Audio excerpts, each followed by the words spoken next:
Welcome back.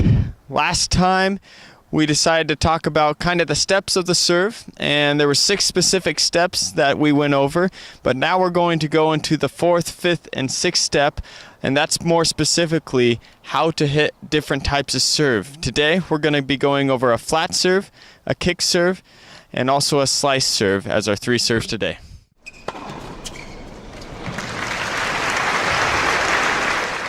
So the first serve we're going to cover is the flat serve. The flat serve is primarily used for the first out of the 2 serves, and basically it has no spin on it. It's meant for speed and pace. It could be used to jam your opponent to hit a flat down the tee or even a flat out wide, so it's just a quicker pace of serve.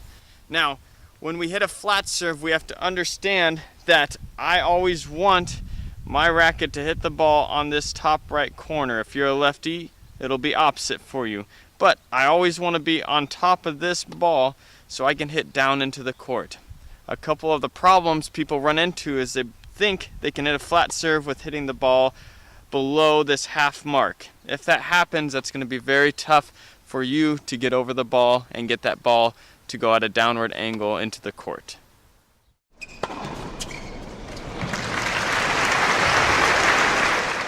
Our second serve is the slice serve. Now this serve can be used for slicing it into the opponent's body or slicing it out wide to pull them off the court, or to pull them into the middle of the court on the ad side to set up an aggressive shot on that second shot. But primarily the slice is used for a second serve. It also can be used for first serves for some players. But when we slice the ball or slice it on the serve, we have to notice that just like the flat serve, we must get on top of the ball. Again, we have to be hitting down into the court. Now, when we hit the slice serve, we are focusing on hitting this right side of the ball, but when we slice it, we are going to slice it, try and get every single part of the ball on the racket, and then notice my hand how it goes over.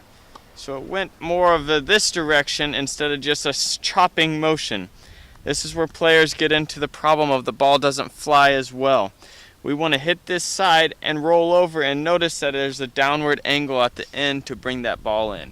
That's how we're going to bring that slice in and have an effective slice serve.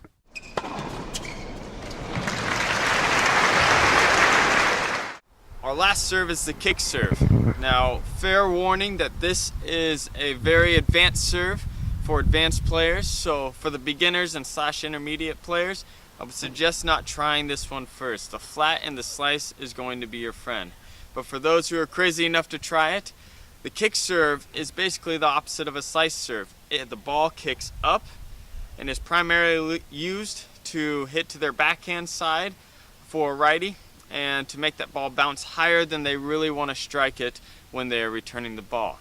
Now, when we hit a kick serve, it's a little bit different because the toss is going to be a little bit closer to you and to your body and farther back from the baseline, because you have to be able to hit the ball right here and roll over it. Now you notice that there's a strong motion and a lot of motion to this, but you have to hit on this bottom part of the ball and roll over the whole entire thing, giving it that ball spin like this. The kick serve is going to kick to the right if you're primarily a righty, instead of the slice serve going the opposite way. So with these serves, you can use this kick serve to be a different angle in order to throw them off.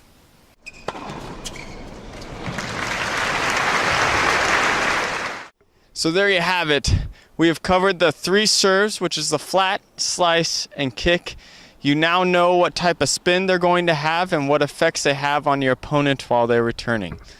For next week, we are going to talk about tips that you can coach yourself while serving. I know there's a lot of issues sometimes when people don't know what to do when their serve's going bad. But next week, we will talk about how to identify those tips, problem solve, and figure out a different way to make your serve look better, feel better, and also be more consistent.